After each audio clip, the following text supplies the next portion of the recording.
Buying a Titan is one of the stupidest purchasing decisions you could ever make. This model costs $650 and it doesn't even come with arms. If you want arms, each one is $82. That's a total of $814, and this is the smallest and cheapest Titan that Forge World even sells. The Warhound Titan, or the Warhound Titan, towers over the battlefield at 10.5 inches tall. For comparison, just $200 gives you a perfect grade Gundam that is the same size and has well over 1,000 parts, and it's all plastic. So, if you just ruined you and your children's financial future with the purchase of a box of miscast resin, you will want to at least make it look cool. Nothing is more peak neckbeard than spending almost $1,000 and having a model that's falling apart and badly painted. Well, I'm poor, so instead of buying a brand new kit from Forge World, I picked up this eBay rescued Warhound for only $150. He came in pretty rough shape, but after some TLC, here's what he looks like. So the paint job is pretty rough, so I'm going to start all over and repaint this puppy to join my Legio Ignatum manifold, which also has some other eBay rescues. Legio Ignatum is one of the OG Titan legions and was part of the triad Ferrum Morgulus on Mars. Unlike their traitor brothers from the Legio Mortis, the Legio Ignatum stayed loyal to the Imperium and the Emperor of Mankind. The Legio Ignatum has one of the coolest paint schemes and definitely the coolest out of the 3 Martian legions. So Legio Tempestus, the third, last, and most inferior of this triad, looks stupid. Like, how is this oceanic ass camo even supposed to work on Mars? Ignatum is red, black, and yellow, and their low gothic, or normal English name, is the Fire Wasp. So they have some cool iconography, like this hornet looking thing, some honeycomb design because Martians in the future don't know the difference between a bee and a wasp. And they have some super cool spiky hazard stripes. The Iron Warriors have no drip compared to the Legio Ignatum. Okay, actually the entire reason I chose Legio Ignatum is because their paint scheme matches my car. Every single one of these Titans is named after a type of Dodge Challenger. I'm not even going to try to pronounce their names, so I'll just put them up on the screen here. Okay, rant over, it is time to start painting. The existing paint job on this model is pretty terrible, but luckily it's really not too thick. I only budgeted myself 1 day to get the painting done, so no time for stripping. I just primered directly over the model with black primer. So I laid the model down on its face first to get the back, and then flipped it over to spray the front, and finally I stood it up to get the rest of the spots. So I did want a glossy black base coat to help with the metals on the next step, but I've never found a glossy black primer in a can that actually works, so I'm just spraying the gloss varnish over the black primer. And no, the primer is not yet dry, you can just go. Apparently the can says to wait overnight before painting, but I can't read anyways, so 10 minutes later, it is time to start painting. I started with the skeleton first, and I'm using a dark gunmetal color. Being lazy really helps at this step. I just airbrush from the top and directly on the sides. No need to flip the model over or anything. Anything that you can't reach with the airbrush is just a shadow. And this step only takes about 2 minutes per model. Now, time to highlight the metal. I took a lighter silver, and this one is going to be the highlight and the forward points on the guns just to break up the darker metal color. You don't need to think too hard on this step, just put it anywhere you think will make the model more interesting. This step also only takes a minute or 2 also. So with less than 5 minutes of actual painting, it already looks like the Warhound is halfway done. The next step is to block back in the armor panels with black so we can add more colors. So I'm using Vallejo black primer, but any black airbrush primer works for this. So the right way to paint this model would be to leave the armor panels off so that you don't have to do this step and you don't have to worry about overspray later. But this model is already glued together when I got it, so no need to break it more. The Legio Ignatum has the iconic dark red on their armor, and I'm going to paint that next. So first I broke off the shin plates to make the hexagon effect. I had Rachel design a hexagon stencil on the computer, and we used a shop cutter to make a masking sheet. If you want one of these sheets, we'll have them for sale on our website, www.senseiswagminiart.com. If it's not up by the time this video is out, just email us from the contact form on the site and we'll get you hooked up. Make sure to line the stencil up straight, otherwise it will look weird.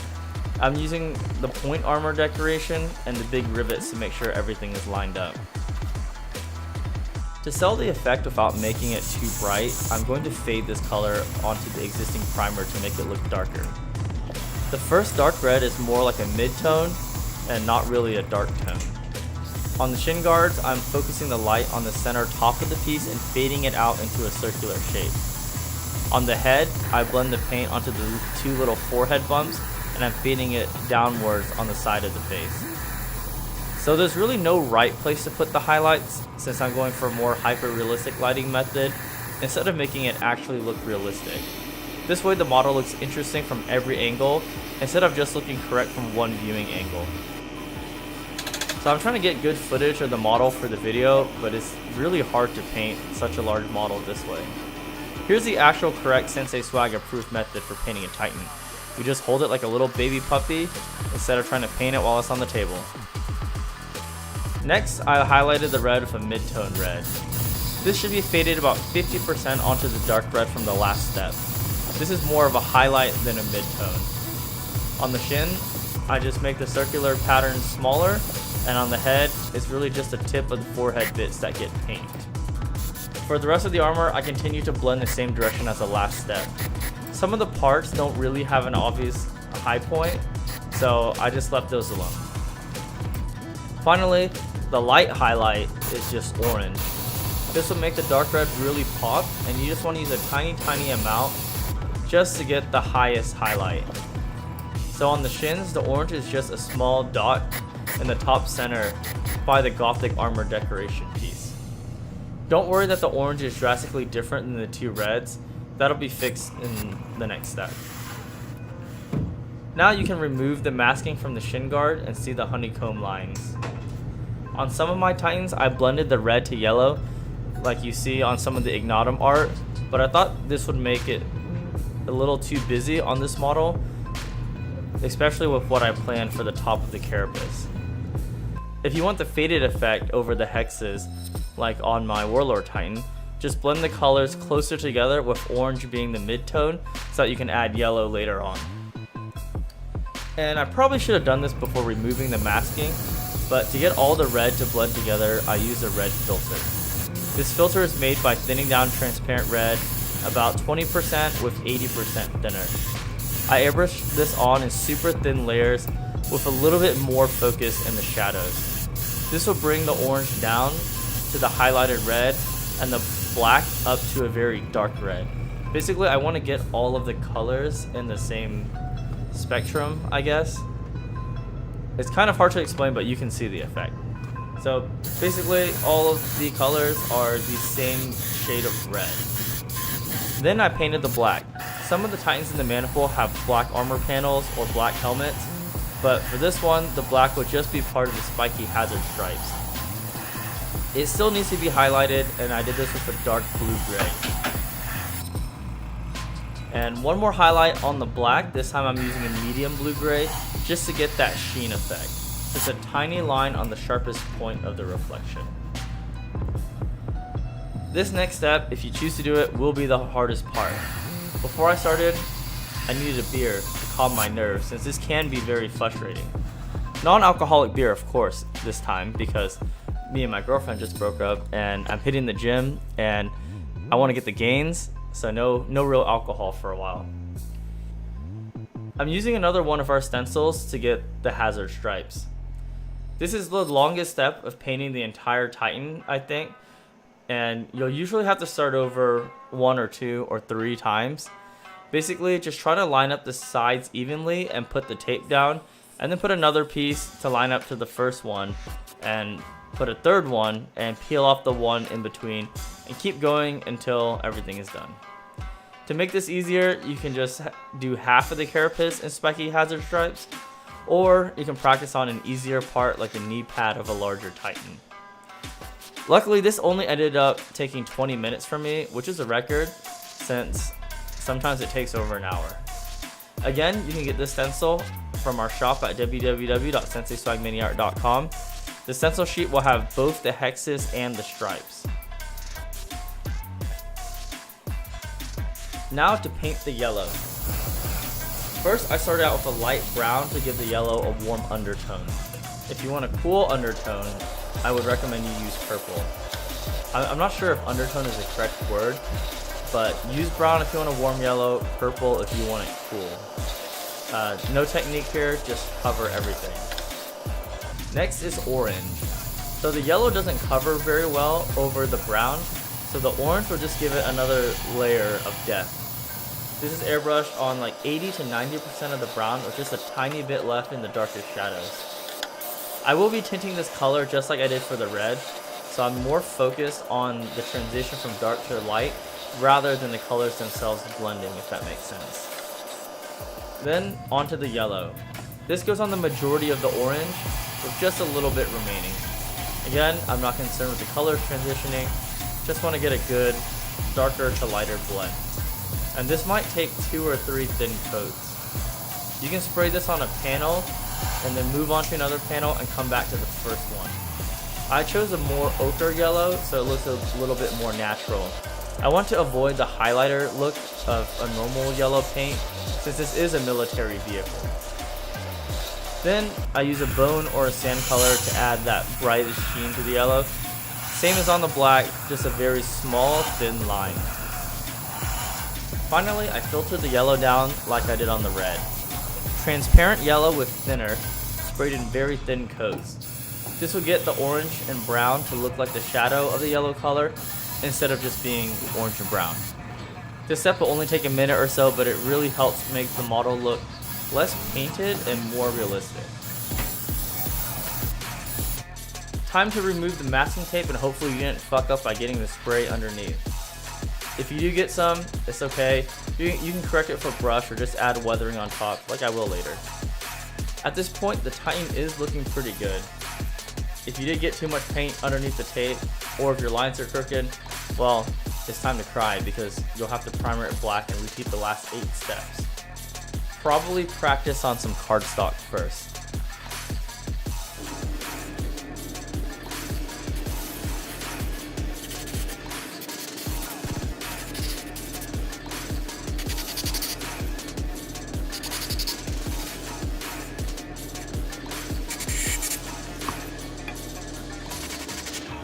So decal time. I'm using a mix of out of production 4-fill decal sheets, the sheets from the Adeptus Titanicus one, and a big custom decal that we made in the studio by scanning in some art from the book, scaling it correctly on Photoshop, and printing it on decal paper. I've gone over decals a few times already, and if you need a tutorial, go look at the House Tyrannus painting video. Next up is the trim. The first time you do this on a Titan, it'll feel like, well, forever, since you've probably only painted shoulder pads on an Ultramarine before. I've painted about 200 Titans, so this part is pretty quick. It's just muscle memory for me. I think I have the process down to about 20 minutes per model or less. I'm using black since Legio Ignatum's paint scheme has changed from gold to black in the latest Titanicus books. I think the blackout scheme is actually pretty cool, and it really stands out next to the other Legios that use some form of gunmetal, silver, gold, bronze, or copper. You can use a paint pen if your brush skills aren't there yet. I find the brush a little bit faster, but do whatever works for you. Make sure to thin your paint down because globby trim will really stand out like a sore thumb on this model. Just some small details to go. I'm using copper to paint the little nubbins on the joints and the void shields. I would recommend you use Pro Acro's copper since it's the only one that covers with one coat. I'm using an airbrush copper paint and it is taking me a few coats because Rachel stole the Pro Acro copper. I really just need to get more of that in the studio. I also painted the eagle on the shin plate in a gunmetal and the scrolls in a bone color, but I forgot to record the last part. Okay, well, the Titan is done. If you don't want weathering, stop here. Your factory fresh God engine is ready for the tabletop. I'm going to dirty mine up so they match with my House Turnus Knights. I do have a tutorial on the House Turnus Knights, which is a few videos ago if you want a simplified version of this paint scheme. To start the weathering, I dipped a sponge in black-brown paint. I dabbed this onto a paper towel until barely any paint was showing up and I had a nice random chipping pattern. I put this randomly on the model to simulate the paint chipping from shrapnel or just random battlefield debris. Since these Titans are charging through hab blocks to get at the enemy, they will have some damage that just isn't on the feet. This color goes all over the red and yellow, but if you get onto some of the other colors, it really shouldn't matter. Next, I'm doing the same thing but with gunmetal. So the brown from the last step simulates older rusted chips, while this one is more recent battle damage that is fresher. With weathering, it always looks more convincing to tell a story with multiple layers of damage. So these chips are not old enough to be rusted, but are more recent but aren't so fresh because they will be covered in dirt and dust and grime. This color goes on all of the armor, including the trim. Time for my favorite streaking grime. I'm using a dark one for this scheme rather than the usual streaking grime, and I thinned it down with about 50% Gamsol. I do have a better explanation of this technique in the House Tyrannus and Deathcore painting videos, along with some safety stuff and alternatives, but just use Gamsol and use a mask. So I sprayed this all over the model. Everything is covered, and don't worry about not being able to see the colors underneath since 90% of this will be removed. And time to do some skateboarding while this paint is drying. So you can wait a few hours or overnight depending on how weathered you want the model to be.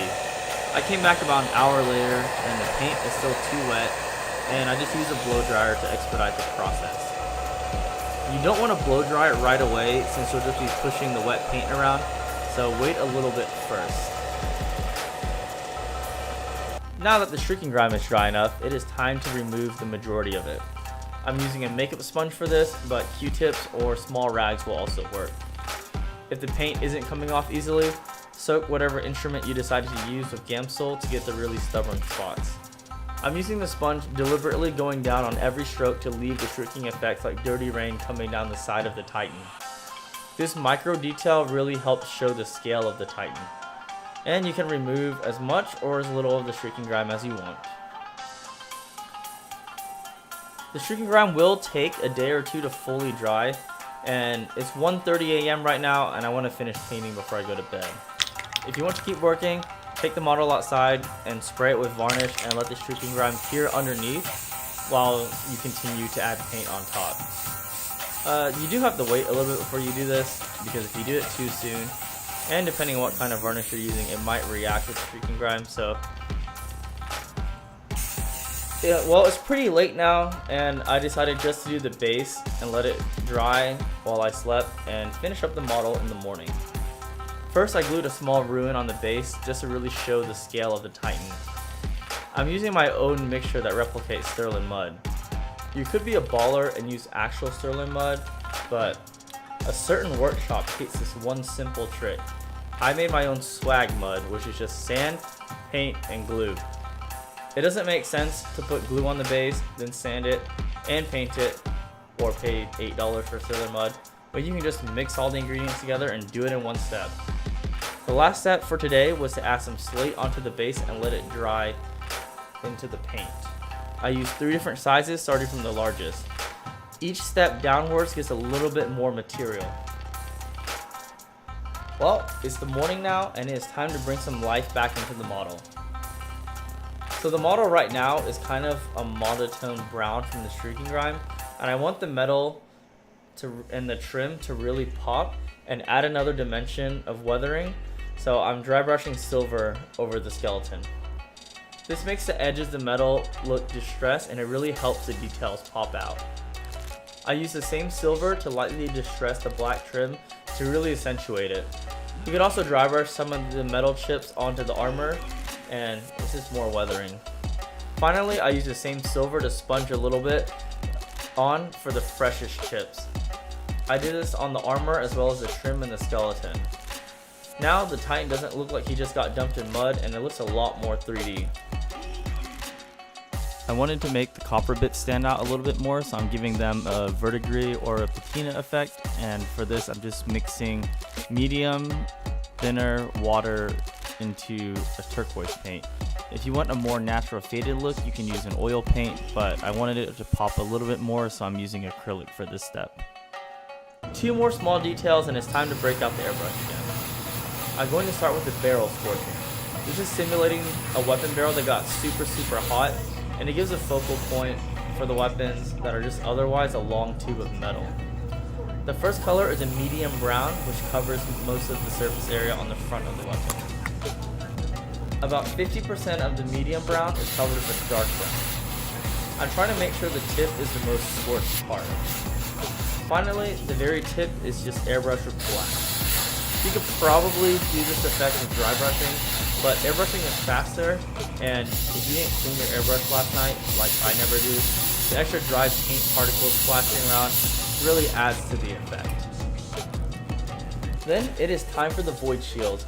I wanted them to glow like they're overclocking to protect the Titan from incoming ordnance. The first color I used was a blue that covered most of the top of the shield. The second color is a sky blue, which is covered like the middle or the center of the shields. Finally, for the glow to really pop, I airbrush a tiny dot of white in the very center. You can do this with any color, not just blue. Just don't use the color that is the predominant color of your Titan. So if your Titan is blue already, use purple or green. Now it's time to finish off the basing. Just like on the depth core, I am using pigments to make a more natural and less painted dirt look. I start with the lighter pigment color, and I use a makeup brush to lightly tap the pigment all over the dirt and the feet of the Titan. Don't get the pigment too high up, otherwise the Titan will look small. On a normal model, dirt up to the knees would make sense, but not really on a walker that is multiple stories tall. To add some variation to the ground, I use a second darker pigment color that I have about twice as much of as the previous color. Same thing, just load up a brush and tap it on the base and those sexy feet.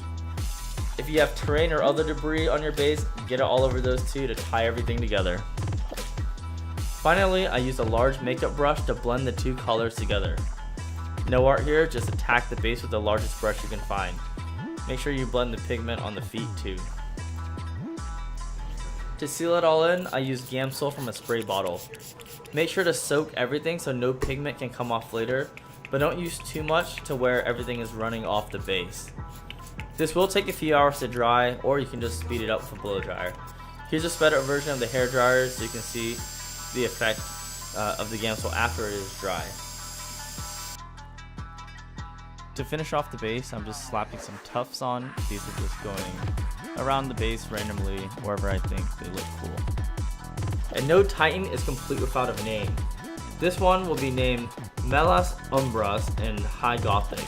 In Low Gothic, this is Black Ghost. This is actually just a bad combination of Ancient Greek and Latin, which is perfect for 40k names. Black Ghost is a special trim of the Dodge Challenger that I am too poor to afford, and it keeps the naming theme consistent with the rest of my army. Well, I can't freehand for shit, so I'm gonna have Rachel do it for me while I take over her airbrushing work. And that's it. The Titan is done. He's really come a long way from when I adopted him. Now that he has a proper paint job, the other Titans won't bully him anymore, and he can join the ranks of Legio Ignatum. Alright, I know you neckbeards are dying to ask where my Warbringer Titan is, but I don't have one. Honestly, I think it looks like a Warlord Titan that was dropped on its head too many times as a child. I already do have one for my Legio Ignatum army, and it looks really stupid, and I'm not going to be getting another one. Alright, next video coming out soon. We have more Titans, and more Titans, but this time Eldar, an Imperial Navy wing,